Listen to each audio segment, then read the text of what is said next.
Hi everyone, thanks so much for joining me today. I'm going to be talking about how to make these really cute St. Patrick's Day earrings. These earrings feature this really cute shamrock shaped cutout so that you can see whatever material you put on your back layer through it. Of course, I've chosen a green chunky glitter, so perfect for St. Patrick's Day. And then in the front, I chose a black and white striped faux leather. If you find anything helpful as you're watching the video tutorial today, I'd love it if you take just a second and tap that like button, and let's go ahead and get started. Okay, let's get started. We have a blank canvas here in Cricut Design Studio, and we just need to insert our images. So I'm coming over to the left bar where we see the different icons, and I'm going to click the images icon. And I have already uploaded my images. These are SVG files that I purchased and I've uploaded, so they're already here. And I want to find them pretty easily. And so you can do that by clicking on your filter button and then click on uploaded. And that just brings up only the files that you've uploaded. I've already done that here, but in case you haven't and you want to sort that way, I find that to be easy. Then once you've clicked on that, you can just click anywhere and that menu will disappear. All right, so we need to go find our files for the project. These are part of a St. Patrick's Day earring bundle that I purchased. I'll link up to that below. There's some really fun designs. Today we're doing the cutout. I'm also going to use these exact same files and do an iron-on in another video. But this is, and it will be a 1-layer earring. This is a 2-layer earring, because in the front we're going to have a teardrop with a cutout shamrock. And then in the back, we're going to have just a solid teardrop peeking through to that front teardrop. So I've got both of those images highlighted, and I'm going to click Insert Images, and those come onto my mat. Now, they do come on really big. They're almost 12 inches. So the first thing we need to do is just get them resized so they're manageable. And I'm going to do that by coming up to the top, kind of in the middle. There's a field that's for your width. There's a W, and your height, which is your H. I'm going to go into my height field, and I'm going to enter 2 because I want mine to be 2 inches tall. So I'm just clicking on each one of these and changing my height on them to 2 inches. Now, it's really personal preference. Some people like these to be 2.5 inches. I've even seen teardrops at 3. 2 is kind of a middle point. Some people like 1.5, 1.25 inch. So 2 is what I find to be kind of a sweet spot. Okay, so we've got 2 earrings. Both of these earrings have holes in them. If you see in the upper part of that earring, that hole is there and will cut so your earring hooks can go right through them. I am going to remove those or hide those. And I will say this is one of the questions I get asked most often is, why would you hide the holes? And it's really because a lot of times when I'm cutting in different materials, like this glitter, chunky glitter, I don't have a high confidence that that hole is going to cut really smoothly. And I think I will end up taking a pair of scissors and trying to trim pieces of that tiny little hole out so that it looks nice and perfectly circular. And same with this one. I think I have a better chance with this one, but I'm looking at the backing and I just don't have a lot of luck with that. So if I'm using genuine leather by Cricut, I might leave them in. If I'm using some very plasticky faux leathers, I might leave them in. Most often, I just choose to leave them out because if you have a leather puncher, like something like this, it is so simple to come in and just punch that hole. And you really can't mess it up that much because you're looking at a point at the top. You just kind of center it right in there. And even if you're a tiny bit off, it's not really going to be noticeable. So that's why I don't have holes in most of my earrings. So the next thing we need to do is make these disappear. We're going to hide them. So to do that, we just click on an earring and then we go to the lower right hand corner. There's a function called contour, and we're going to click. I was trying to let you see that before I put my mouse on it. Click on contour. It's the bottom right icon, and then you'll see the images that make up this image. And so the only one we want to hide is the circle. The circle is what represents the circle in the earring. And then once we do that, we don't click down here, we don't click anywhere else, we just come up and we click the X. And then now when you look at this earring, you'll see there's no hole. So let's do the other. We'll click on it, come to the lower right-hand corner and click contour. We'll click the circle that's gonna hide the earring circle, and then we click the X and we're back to our mat. And now our earrings do not have holes. Now the other thing I like to do is just get my colors straightened out. Now remember, Cricut doesn't care what you name these colors. Doesn't matter if the colors match the colors you put through.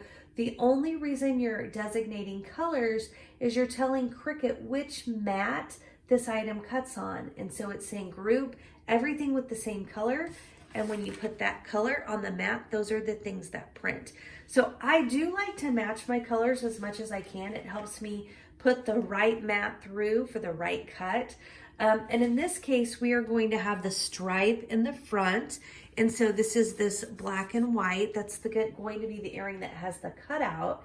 So I'm just going to click on that and then change the color by clicking on this color box up here. And I'm just going to change that to black. And then I can click off of it, and now that's black. And then I'm going to leave my other one green because this is the solid one that's going to sit behind the striped one. And this will be the shamrock shape that shines through there. All right, so I have my two earrings. The next thing I like to think about before I duplicate to make my second set of earrings, because both of these are part of my first earring, is what does the back of the back earring look like? So if you have a single layer earring, it's obvious which earring or which piece of leather you're looking at. But if you have a two-layer earring, I don't really care what the back of the front layer looks like because it's sitting right up against the back layer. And even when my earring turns, it's really not doing a whole lot.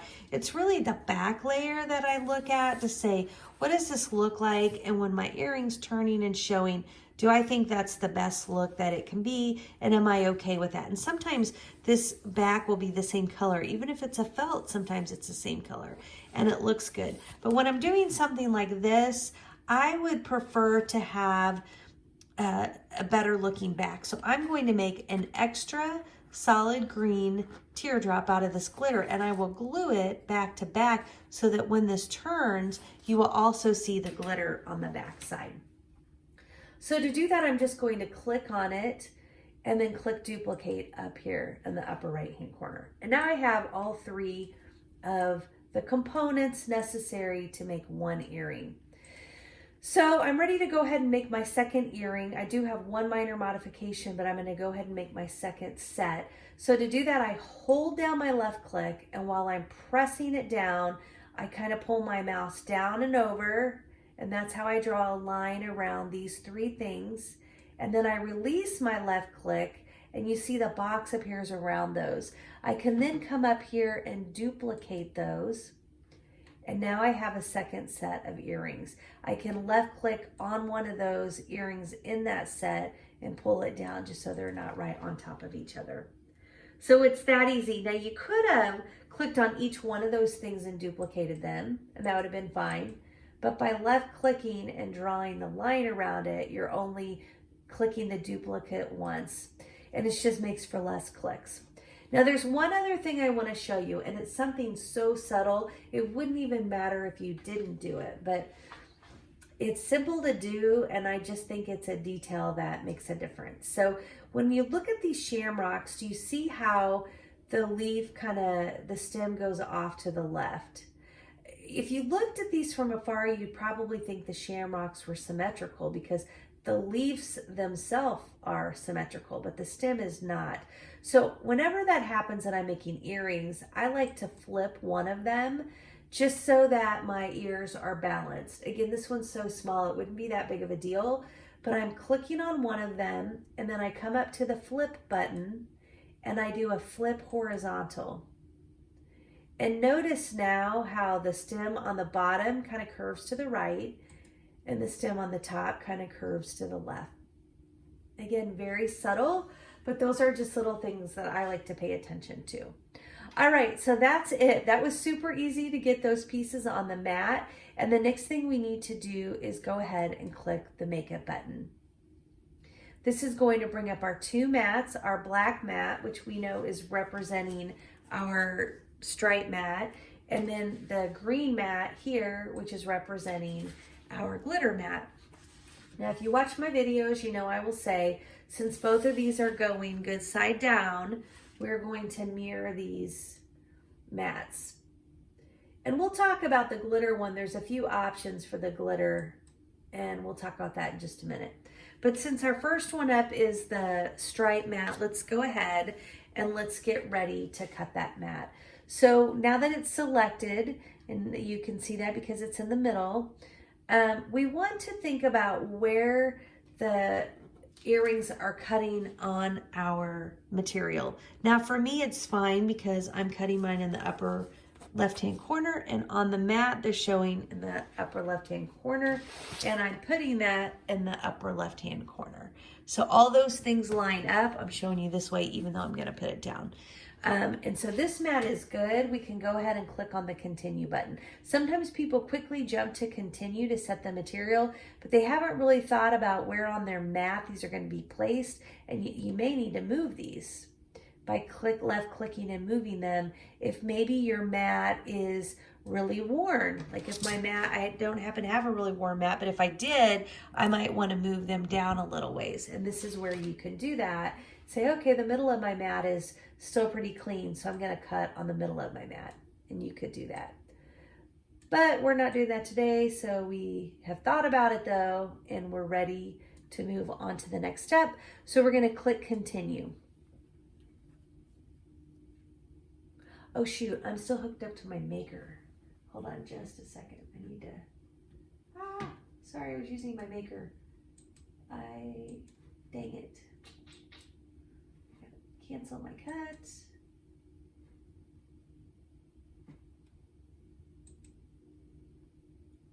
If you do have two machines, you're probably like me, switching, toggling between. Got to come up here and I've got to switch back to my Explorer. I'm surprised I'm hooked together and you think it would read that. Okay, so now I'm going to continue.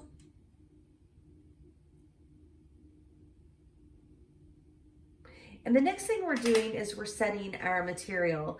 Now, this is a faux leather. It's not a Cricut brand faux leather. And what I typically use for that is the shimmered leather option. It's the 1mm. Now, I don't think this is quite 1mm, but I still think it's my best option. So you come to your menu here, and what you see are all of your favorites, anything that you've marked to be a favorite. This makes it way easy for you just to quickly click, like for me, to click the shimmered leather option right from this menu. But in case you don't have favorites set up, we're gonna click Browse All Materials. You can scroll down and see what options there are. All the leathers are together. This star over here is what lets you say if you want it on the favorites menu by clicking it with the star. That means it's going to be on, I removed it and I added it. And then when I added it, I got an error. There we go. I think I probably clicked it too many times in a row, too fast. So now it's on my favorite menu. Now I'm gonna click to the left of that. The green arrow indicates I picked shimmered leather, and now I'm done, so I can click the done button. And I'm just putting my faux leather face down.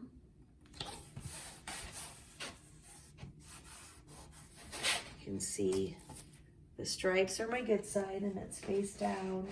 And then pressing that down so it's really sticking. Usually I use my brayer and I'm not finding my brayer. I think it's because I'm moving between my machines. I need to just have some basic tools over there too, so I'm not always doing that. Okay, so we're ready to cut. Again, I'm using my Cricut today, my Explorer. You can use your Explorer or your Maker to cut both faux leather and genuine leather. Really all that you're doing if you're changing to genuine leather is you do need to change your blade to a deep cut blade. I'm not using genuine leather today. Both of my choices are faux leather. So I'm fine with the normal blade that came with your machine that you use probably most often. And it can be used in yours. If you have an Air 2, it probably looks even different than my machine. Mine's even a little bit older.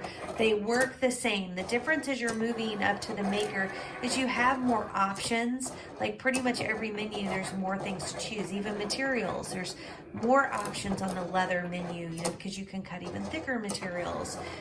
But it all works the same. So you can watch this video. Even when I'm doing my maker, most of those videos will work for you, even if you have the Air 2. I try to use this one just so that everybody feels comfortable that my videos work for them. The only time I've been trying to use Maker is if I'm actually doing a video with functionality that only the Maker has. But I have a feeling over time I'll probably start using my Maker a little bit more. So I do want to take a second just to thank everybody for visiting my channel today. For those of you that are new, welcome. I'm so glad that you found me. If you do like doing DIY projects, especially earrings, you might consider subscribing. Okay, so we can see it looks like a good cut. I'm hoping the Shamrock. I've used this material before and it cuts well. Sometimes when I do shapes in the middle, I get a little nervous, but I have faith in this one. So you can see how easily the material pulled off. And then let's check out the Shamrocks and see how we did there. That came off just as easily. Yes, it did. Okay, so it's a beautiful cut. Both of the Shamrocks look like they've come out really nicely. I might save these. Sometimes I glue these to teardrops.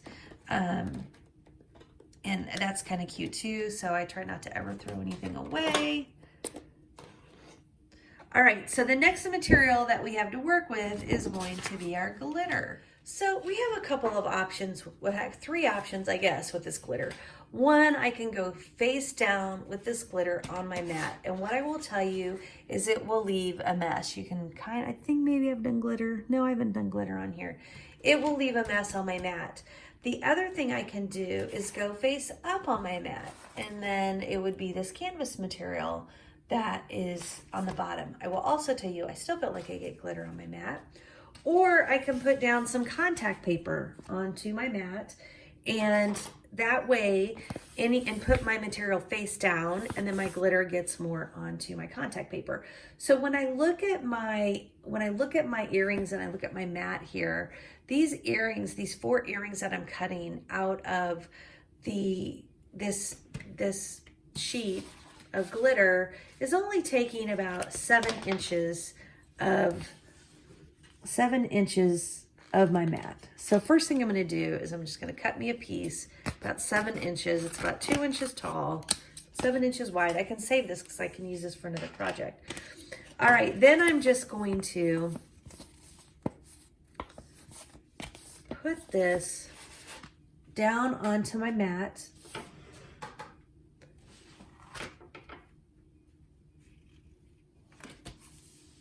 Oh, that's not good because I didn't get it even. Make sure it's all on there. Okay, put this down on my mat. And I'm putting it down here so that the sticky side will be up. I will pull this backing off and the sticky side will be up. Now I want this, you know, if you watch my videos, I do this protective mat cover. I'd like to stick that back on. You can't really do this so much if you're using a maker, because the way the maker brings the mat in, it sucks it in so far that this gets caught up because it's hard to make this exact. But if you're using the Explorer, this is a lot easier. Okay, so I've got that on my mat, and then I'm going to use my weeder. If you don't have the basic Cricut tools, like a weeder is one that I would really recommend you get. You could use a toothpick if you don't have it. Now, by grabbing that corner, I'm now pulling up the backing, and I'll pull this up so you can try to see it better. See how that's the Cricut Strong Grip plastic on there. And now what I'm doing is I'm taking my faux leather and I'm just putting it on here face down.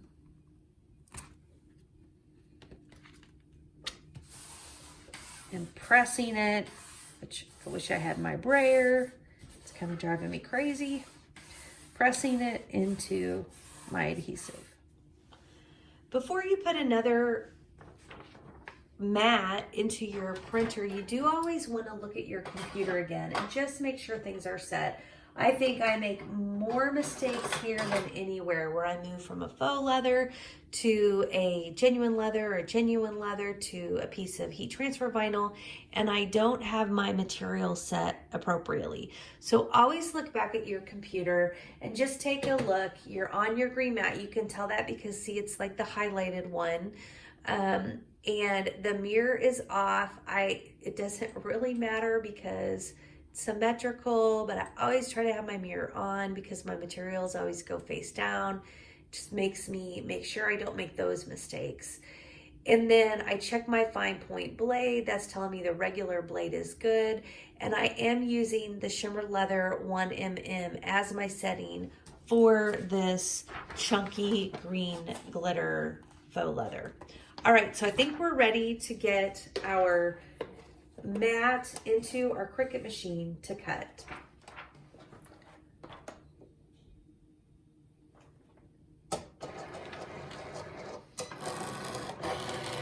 The chunky glitter faux leathers are so much fun. I like to use them both on front layers of my earrings and on the back layers of my earrings. And you can get the chunky glitter in just about every color. I think those of you who follow my blog know I do get a lot of the faux leathers that I use on Etsy. And I've gotten the glitter, faux leathers on Etsy too. The faux leather glitter sheets, they have a lot of them on Amazon. So I do tend to jump over to Amazon only because I feel like I get them so much faster. And if they're pretty much the same thing and I'm paying the same amount, it's just easier for me on Amazon. So like I got this whole pack of greens, like perfect for Valentine's Day. Well, I think it's greens and reds. I put peek over. What is that pack? That pack's all greens. Different kinds of greens. Some is just a solid green leather that I got on Amazon to do a bunch of these. And you can't go wrong with green because you'll use it for Christmas. You'll use it for St. Patrick's Day. Just feel like it's one of those colors that comes in handy a lot. Okay, so let's take a look at what happens on our mat here when we pull this off. So first of all, can you see the glitter? All the glitter that's actually on the contact paper. That would all be on your mat if you didn't have this contact paper on there. Now, the interesting thing, I'm using the Cricut Strong Grip. You can use all kinds of contact paper. If you use, trying to think what it is, it's not the Cricut light, but I feel like the Hobby Lobby light, it creates a lot of problems for me because all these pieces end up on my mat. It's really hard for me to get them off. Okay, so here's my glitter pieces coming off of the mat. So cute. These will just be so cute shining through our open cut shamrock. So both of these just cut really nicely for us today, both of these leathers. And I'll show you, I'll go ahead and pull this up. You can see this is what our earring's gonna look like.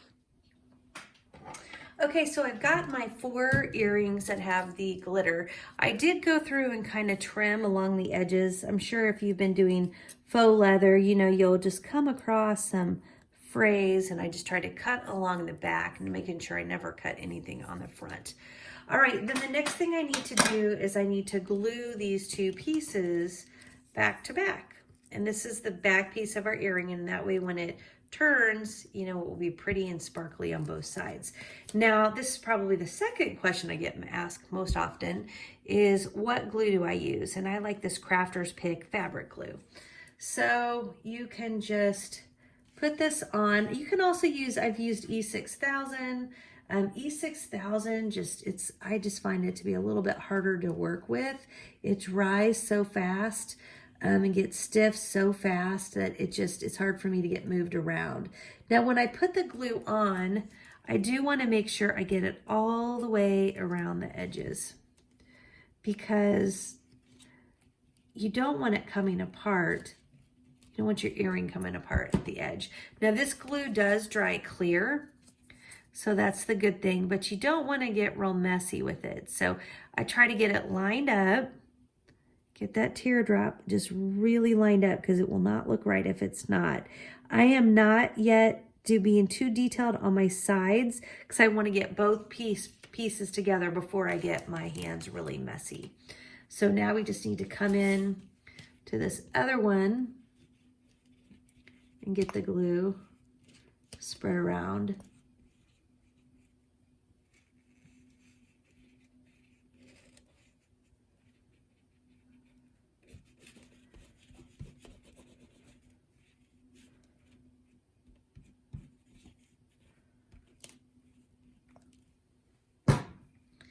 And then put our teardrop on top of that one.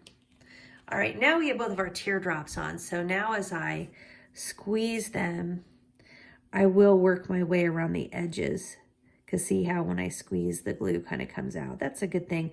That means that glue's all the way up to the edge, which is where I want it. So I'm just going to just wipe along the edge with my finger.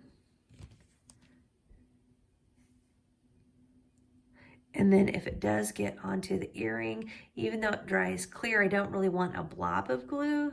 So I just try to make sure I don't have any glue around there. I'm gonna pick up the other piece because remember, I never really got around the edges with this other piece. And you can kind of trim if the glue seeps out, you can kind of trim it, but I just think it looks so much better if you can get that glue off before it dries.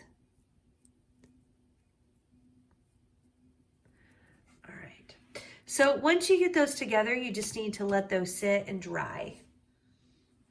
Okay, I'm gonna use my leather punch to get my earring holes punched into the earrings. And I'll start first by doing one earring that's in the front. And I just line this up as close to the top as I can without feeling like I'm too close to the edges. And then I use both my fingers and I squeeze. I really probably don't need to use both, I just do. So you can see, I'm trying to get it to where the brown is biting, you can see the hole there. Then I get my second one, line it up to my first one just because I like for them to be in the same spot. And I just put my puncher into my first hole and I squeeze again. And now those two holes are in the same place. Then I take it and I line it up to my back earring, like so. And I've got to punch my hole through that one. And the same with the second one.